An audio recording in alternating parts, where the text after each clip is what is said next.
Hi everyone, আসসালামু আলাইকুম। Welcome to my channel. কেমন আছেন সবাই? আমি তো আলহামদুলিল্লাহ ভালো আছি। তো আমি বুধবার বিকেল থেকে আমি আমার ব্লগটা স্টার্ট করেছি। সবসময় তো আমি বিকাল থেকেই ব্লগটা স্টার্ট করি, কারণ বিকাল টাইমে কিন্তু শালীন বাসায় থাকে, এমনিতে তো বাসায় থাকে না। সপ্তাহে 2 দিন ওদের যখন ছুটি থাকে তখন ওরা বাসায় থাকে, শনিবার আর রবিবার। তো আমি বিকাল থেকে ব্লগটা স্টার্ট করেছি, কারণ অনেক আপুরা ভাইয়ারাই শালীনকে শুরুতেই দেখতে চায় যে শালীনকে দেখি না কেন। গতকালকের ভিডিওতে শালীন ছিল না, তো অনেকেই আমাকে কোশ্চেন করেছে যে শালীন কোথায়, শালীনকে আজকে দেখিনি, ভালো লাগেনি। সেজন্য আজকে আমি শালীনকে দিয়েই শ্যুট করব। আর এখন আমি ওরা স্কুল থেকে আসার পর ওদেরকে আমি খাইয়ে দাইয়ে তারপর ঘুম পাড়িয়ে দিয়েছি। ওরা ঘুম থেকে উঠলে তারপর আমি কিছু ফ্রুটস কেটে দিব। আসলে বাচ্চারা কিন্তু ফ্রুটস খেতে চায় না, তারপরও আমি মাঝে মধ্যে জোর করে খাইয়ে দেই। সবসময় তো নাস্তা খাওয়াই, এটা সেটা খাওয়াই, তো আজকে ভাবলাম কিছু ফ্রুটস কেটে দেই। তো আমি এখানে শসা কেটে নিচ্ছি, শসাটা আমার জন্য কেটে নিচ্ছি, আমি খাবো। আর ম্যাঙ্গো ওদের জন্য কেটে দিচ্ছি, ওরা খাবে। এটা দেখতে কাঁচা ম্যাঙ্গোটা কিন্তু ভিতরে অনেক মিষ্টি। এটা থাইল্যান্ডি আম, খেতে কিন্তু খুবই ভালো লাগে। তো এখন আমি ফ্রুটসগুলো কেটে নিচ্ছি।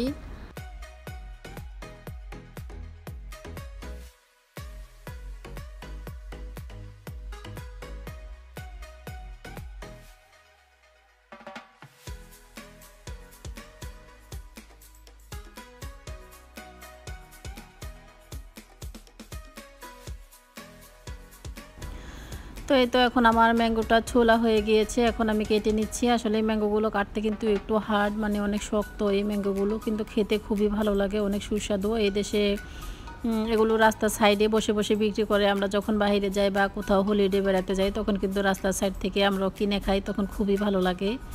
সাথে পাইনঅ্যাপেল, ওয়াটারমেলন, ম্যাঙ্গো সব কিছুই ওরা বিক্রি করে। তো আমি গতকালকে বাজারে গিয়েছিলাম, বাজার থেকে আসার সময় অল্প কিছু ম্যাঙ্গো নিয়ে এসেছি, 4টার মতো। তো একটা আম নষ্ট হয়ে গেছে, আর 3টা আমি কেটে নিচ্ছি এখানে। এভাবে ছোট ছোট টুকরা করে কেটে তারপর ওদেরকে দেব খাওয়ার জন্য। আর শালীনকে হোমওয়ার্ক করাতে হবে। এখন তো আমাদের প্রায় সন্ধ্যা হয়ে যাচ্ছে। আমি একটু পার্কে গিয়েছিলাম হাঁটার জন্য, ওখান থেকে হেঁটে এসে তারপর ওদেরকে ফ্রুটসগুলো কেটে দিচ্ছি। আজকে অবশ্য শালীনও পার্কে যেতে চেয়েছিল, তো ওকে আর নিয়ে যাইনি। ও বলেছে আমাকে নিয়ে যাও, ওকে নিলে আসলে হাঁটা হয় না। যখন পার্কে যাব তখন ও হাঁসগুলো দেখবে, টার্টলস দেখবে, খাবার নিয়ে যাবে, তারপর অনেক লেট হয়ে যায়। আর এমনি তো স্কুল যখন খোলা থাকে তখন বাচ্চাদেরকে আমি বাইরে নিতে চাই না, কারণ ওদের পরীক্ষা চলতেছে এখন। আর গতকালকে এক আপু জিজ্ঞেস করেছো আমাকে যে আপু শালীনের এক্সাম কেমন চলতেছে। না, আলহামদুলিল্লাহ আপু, ওর এক্সাম খুব ভালো চলতেছে। ওর ভাইয়া আপুও সাথে এক্সাম দিতেছে, ওদের টেস্ট পরীক্ষা চলতেছে এখন। তো এই তো আর কি, ওদেরকে ফ্রুটসগুলো এখন কেটে দিয়েছি, ওরা নিয়ে নিয়ে খেয়ে নিচ্ছে। খাওয়ার পর ওদেরকে হোমওয়ার্ক করানোর জন্য বসিয়ে দেব, কারণ হোমওয়ার্কগুলো কাছে বসিয়ে করাইতে হয়, তা না কিন্তু বাচ্চা মানুষ তো ওরা কথা শুনতে চায় না। যে যখন পড়াতে বসি তখন কিন্তু কাছেই বসে থাকতে হয়। তো শালীন বসে বসে এই তো কালার করতেছে, আর আমি ওকে শ্যুট করতেছি, ও তো বুঝতেই পারতেছে না। আর শালীনকে অনেক ছোট ছোট ভাইয়া আপুরা পছন্দ করে, ছোট বেবিরা, ওরাও নাকি শালীনকে দেখতে চায়। তাই দেখাচ্ছি যে তোমরা দেখো শালীন কি সুন্দর করে মানে পড়াশোনা করতেছে। তোমরাও ছোট্ট ছোট্ট ছোট্ট সোনামণিরা অবশ্যই পড়াশোনা করবে। শালীন দেখো কিভাবে বসে পড়াশোনা করতেছে। আমি কিন্তু শালীনকে বলিনি, ওই একা একা হোমওয়ার্কগুলো নিয়ে বসেছে। ও সবসময় স্কুল থেকে এসে ও বলবে যে আমি আগে আমার হোমওয়ার্কগুলো ফিনিশ করি, তা না হলে আমার ক্লাস মিস আমাকে বকা দিবে।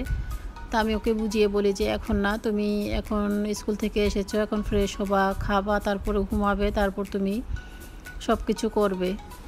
তো এটা হচ্ছে পরের দিন সকালবেলা ঘুম থেকে উঠে আমি দরজাটা খুলে দিচ্ছি। আর আজকে বাহির প্রচুর গরম আমাদের এখানে, মানে যখন রৌদ্র বেশি উঠে তখন তো এসি ছাড়া থাকাই যায় না, এসি ছাড়তে হয়। তো পুরো রুমে আমি এসি ছেড়ে দিয়ে তারপর দরজাগুলো বন্ধ করে রাখি আর কি। আর এখন তো মানে বাচ্চারা বাসায় নেই, ওরা স্কুলে। সকালে ওদেরকে ঘুম থেকে উঠিয়ে নাস্তা খাইয়ে তারপর স্কুলে দিয়ে দিয়েছি। আজকে ওদেরকে টিফিন দিয়েছি চিকেন বার্গার, মানে বার্গার টাইপের কোনো নাস্তা দিলে ওরা কিন্তু খেতে খুবই পছন্দ করে, অন্য অন্য খাবার খেতে চায় না। তো আমি এখন নাস্তাটা চা খেয়ে নিচ্ছি। এটা হচ্ছে লেবুর চা খেয়ে তারপর এখন আমাদের সময় হচ্ছে প্রায় 11টা বেজে যাচ্ছে। আমি টিভি দেখতে বসেছিলাম, কিন্তু শালীন কোথায় যেন লুকিয়ে রেখে গেছে ওর রিমোটটা খুঁজেই পাচ্ছি না, তাই আর টিভি দেখা হলো না। তো এখন চলে এসেছি কিচেনে। এই তো শালিনের অবস্থা, এদিক ওদিক ফ্রুটস ফেলে রেখেছে, এখন এগুলো গুছাতে হবে। রান্নাঘরটাকে অবশ্য আমি ক্লিন করে রেখেছি। গতকাল রাত্রে আমি পুরো রান্নাঘরটাকে ক্লিন করে তারপর রেখেছি, কারণ সকালবেলা হাঁটতে যাই যখন, তখন কিন্তু আমার অনেক লেট হয়ে যায় রুমের কাজগুলো করতে। তো এখানে আমি আজকে রান্না করব কি সেইগুলো আমি কোটা বাছা করে তারপর রেডি করে রেখেছি। আমি তেলাপিয়া মাছ দিয়ে, তারপর ফুলকপি দিয়ে মাছের কারি করব, সাথে হচ্ছে চিচিঙ্গা আর আলু দিয়ে করলা নিয়েছি, ডিম দিয়ে ভাজি করব। আর বাচ্চাদের জন্য করব পটল দিয়ে, তারপর মাছ ফ্রাই করে রাখবো ওদের জন্য আলাদা, কারণ ওরা তো কারি খেতে পছন্দ করে না, সেই জন্য আর কি। তাই তো আমি রান্নাটা এখন বসিয়ে দিচ্ছি। আসলে আমি রান্নাগুলো দেখাই আপুদের জন্য, অনেক আপু ভাইয়ারা আমার কাছ থেকে দেখে দেখে রান্নাগুলো ট্রাই করে। গতকালকেও এক আপু ট্রাই করেছে, ওনার হাজব্যান্ড নাকি বলেছে যে তুমি আজকে রান্না করেছো, অনেক মজা হয়েছে খেতে। তা আমার তো শুনে অনেক খুশি হয়েছি। সেই আপু আমাকে কমেন্ট করেছে যে আপু আমি তোমাকে কখনোই কমেন্ট করি না, আমি যখন রান্না করি তখন কিন্তু আমি রান্না করে আমার ফোন নিয়ে যাই, নিয়ে তারপর আমি ভিডিও দেখে দেখে তারপর রান্নাটা বসাই, আমার খুবই ভালো লেগেছে। তো এখন দুই চুলায় আমি বসিয়ে দিয়েছি, এক চুলায় দিয়েছি করলা ভাজিটাকে, আরেক চুলায় আমি মাছটাকে ভেজে নেব। মাছের মধ্যে আমি হলুদ লবণ মরিচ দিয়ে মেখে আগে রেখে দিয়েছিলাম। এখন এক এক করে মাছগুলোকে আমি ভেজে নেব। মাছটাকে আমি একটু লাল করেই ভাজবো, কারণ তেলাপিয়া মাছ একটু লাল করে ভাজলে খেতে ভালো লাগে। আমার বাচ্চারা আবার স্টিম ফিশ খেতে পছন্দ করে। তা আমি যখন স্টিম ফিশ রেসিপি করব তখন অবশ্যই আপনাদের সঙ্গে শেয়ার করব। চাইনিজ স্টাইলে, চাইনিজরা যেভাবে খায় আমার বাচ্চারাও খেতে খুব পছন্দ করে। তো আমি ফিশ স্টিম করি কিভাবে সেই রেসিপিটা শেয়ার করব। আর ওই ফিশ স্টিমে সব কিছুই আমার বাসায় আছে, কিভাবে করতে হয়। তো এদিকে আমার পেঁয়াজ রসুন কাঁচামরিচ হয়ে গিয়েছে, এখন আমি করলাগুলো দিয়ে দিলাম। আসলে করলা ভাজির মধ্যে কিন্তু বেশি পরিমাণে রসুন দিলে খেতে ভালো লাগে, তো আমি বেশি পরিমাণে রসুন দিয়েছি, প্রায় একটা চেয়ারও বেশি। রসুনগুলোকে আমি চিকন চিকন করে আলুর মতো কেটে নিয়েছি। আর পেঁয়াজ দিয়েছি বড় সাইজের 2টা পেঁয়াজ, বেশি পেঁয়াজ দিলেও খেতে ভালো লাগে তাই। আর আমি তো সাথে ডিম দিব, ডিম দিয়ে করলা ভাজি করলে কিন্তু খেতে অন্যরকম একটা টেস্ট লাগে। আলু ভাজিতে দিলেও খেতে মজা লাগে। তো এখন আমি দিয়ে দিলাম 1/2 টেবিল স্পুন হলুদের গুঁড়া, আর দিয়ে দিব পরিমাণ মতো লবণ, দিয়ে আমি নেড়ে নিব। যখন আমার করলাটা ভাজি হয়ে যাবে তখন আমি ডিমটাকে ফেটে দিয়ে দেবো এক সাইড করে। আর এই করলা ভাজিটাকে আজকে আমি একটু পোড়া পোড়া করে ভাজবো, সবসময় তো একটু কাঁচা কাঁচা থাকে। তো আজকের করলা ভাজিটা কিন্তু ওরকম থাকবে না, আজকেরটা একটু পোড়া পোড়া করব। আসলে পোড়া পোড়া করলা ভাজি খেতে ভালো লাগে, আমার আপুর রেসিপি এটা, ও এইভাবে করে সব সময়। আর ওইদিকে আমার মাছগুলো ভাজা হয়ে গিয়েছে, আমি মাছগুলোকে উল্টে দিচ্ছি। তারপর মাছগুলোকে নামিয়ে আমি কারিটাকে বসিয়ে দেব। এই তো আমার মাছগুলো ভাজা হয়ে গিয়েছে। আর মাছের মধ্যে যে এক্সট্রা তেলটা ছিল সেটা আবার আমি আমার ফ্রাই প্যানে দিয়ে দিলাম, কারণ ওই তেলটাতেই আমার কারিটা রান্না হয়ে যাবে। আমি আর একটু দিব অবশ্য, আর ফাঁকে ফাঁকে আমি করলাটাকেও নেড়ে দিব। তো এখন আমার তেলটা একটু গরম হয়ে এসেছে, আমি কাঁচামরিচ পেঁয়াজ আর কিছু রসুনের স্লাইস ছিল আগের খোড়া, সেগুলো দিয়ে দিলাম। দিয়ে এখন একটু নেড়ে নিচ্ছি, আর একটু পরিমাণে তেল লাগবে, আর একটু তেল দিয়ে দিব আমি এখন।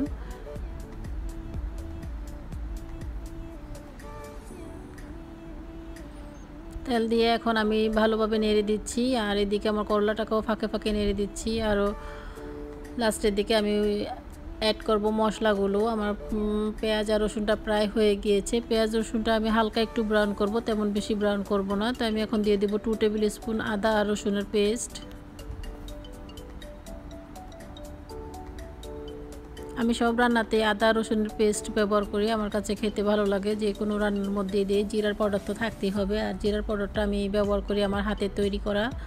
ধনিয়ার পাউডার আর জিরার পাউডার আমি বাসায় করি। আর হলুদের পাউডারটা করতে হয় না অবশ্য, এই দেশে এই হলুদের পাউডারটা খুবই ভালো পাওয়া যায়, আমি বাবাস কোম্পানিরটা ব্যবহার করি সব সময়। তো এখন আমি মশলাগুলো দিয়ে দিচ্ছি, 1/2 টেবিল স্পুন মরিচের পাউডার, 1/2 টেবিল স্পুন ধনিয়ার পাউডার, হলুদের পাউডার 1/2 টেবিল স্পুন করে সব দিয়েছি। আর দিয়ে দিলাম পরিমাণ মতো লবণ, দিয়ে আমি এখন পানি দিয়ে দিব। পানি দিয়ে মশলাটাকে কষিয়ে নেব। সবসময় আমি যেভাবে রান্না করি ঠিক ওইভাবেই রান্নাটা বসিয়েছি। মশলাটাকে ভালোভাবে কষিয়ে নিতে হবে যাতে আদা রসুনের পেস্টের গন্ধটা চলে যায়। লাস্টে আমি অ্যাড করব ফুলকপি। ফুলকপিটাকে আমি আগে কষিয়ে নেব, কারণ ফুলকপিটা যেহেতু চিচিঙ্গা দিয়ে রান্না করব, চিচিঙ্গাটা সিদ্ধ হতে কিন্তু সময় লাগে না, সেজন্য চিচিঙ্গাটাকে আমি লাস্টে দেবো, আর প্রথমে আমি ফুলকপিটাকে দিয়ে দিব। আর এদিকে আমার করলাটাকে পোড়া পোড়া করে আমি ভেজে নিয়েছি। এখন দিয়ে দিলাম একটা ডিমটাকে আমি ফেটে নিয়েছি। করলাটাকে আমি সাইড করে রেখে নিয়েছি, নিয়ে তারপর ডিমটাকে একদম ঝুরা ঝুরা করে দিব। ডিমটাকে ঝুরা ঝুরা করে দিয়ে তারপর আমি করলার সাথে মিক্স করে নেব।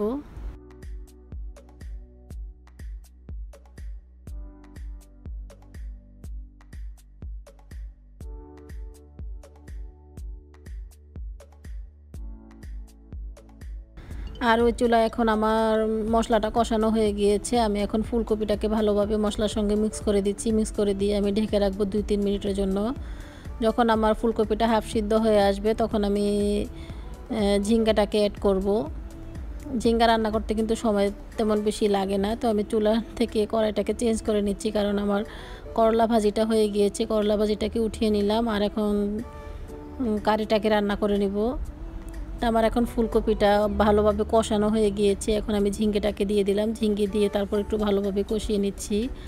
আমিও কিন্তু আমার জমিনে অনেক সবজি করেছি, কিছুদিনের মধ্যে কিন্তু আমি মানে অনেক সবজি খেতে পারবো। পাট শাক লাগিয়েছি, তারপর ব্রোকলি, তারপর অনেক শাকসবজি করেছি। দেখি কোন সবজিটা ভালো হয়, তো অবশ্যই আপনাদের সঙ্গে শেয়ার করব। আর এক আপু আমাকে বলেছে যে আপু তোমার গাছের কলা যখন পাকে তখন কিন্তু অবশ্যই আমাদের সঙ্গে শেয়ার করবে। অবশ্যই শেয়ার করব, তোমাদের সঙ্গে তো আমি সব কিছুই শেয়ার করি।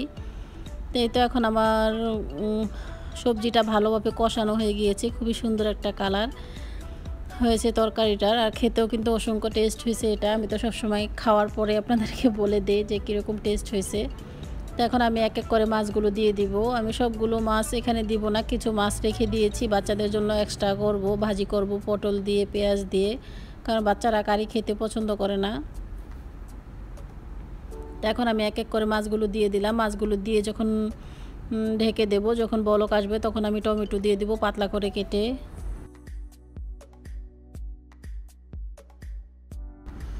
তো এখন আমার কারিটা একদম ফুলি বলক এসে গিয়েছে। আর আমি এখন একটা টমেটোকে 3 পিস করে কেটে নিয়েছি, এরকম গোল গোল করে।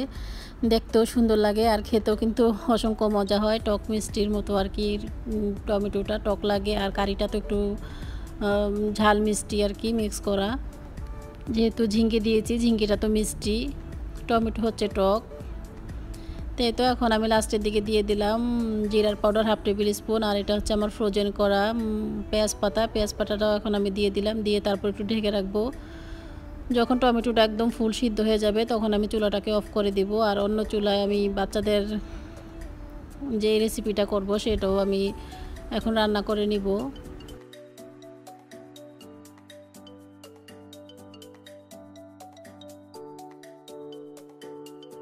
তো এখন আমার কারিটা রান্না করা হয়ে গিয়েছে, আমি চুলাটাকে অফ করে দিয়েছি। দেখতে খুবই সুন্দর একটা কালার হয়েছে কারি, খেতেও কিন্তু অসংখ্য টেস্ট হয়েছে। আর এদিকে আমার করলা ভাজিটাকেও আমি ঢেকে রেখে দিয়েছি। তো আমার রান্না প্রায় শেষ পর্যায়ে। আর এই চুলায় আমি বসিয়ে দিয়েছি বাচ্চাদের জন্য পটল, পেঁয়াজ, তারপর মাছ 2-3 পিস, এগুলোকে আমি এখন ভালোভাবে একটু ভেজে নেব। ভেজে তারপর আমি উপরে পেঁয়াজ পাতা দিয়ে দেবো। পেঁয়াজ পাতা দিয়ে জাস্ট চুলো হয়ে গেলে চুলাটাকে অফ করে দিব। আর এভাবে পেঁয়াজ পোড়া দিয়ে খেতে আমার বাচ্চারা অনেক পছন্দ করে, তাই মাঝে মধ্যে আমি করি, অনেক সময় আমার করা হয় এরকম। বাচ্চাদের যেই খাবারটা বেশি পছন্দ হয় সেই খাবারটা কিন্তু আমাদের দেওয়া উচিত, তাই আমি এটাই করি আর কি। তো আমার এখন রান্নাটা হয়ে গিয়েছে, আমি চুলাটাকে অফ করে দিব। আর দুপুরের লাঞ্চটাও এখন করে নিচ্ছি। এই ছিল আমার আজকের ব্লগ। আশা করছি আপনাদের ভালো লেগেছে। ভিডিওটি দেখার জন্য অসংখ্য ধন্যবাদ। সবাই ভালো থাকবেন, সুস্থ থাকবেন, আমাদের জন্য দোয়া করবেন। আল্লাহ হাফেজ।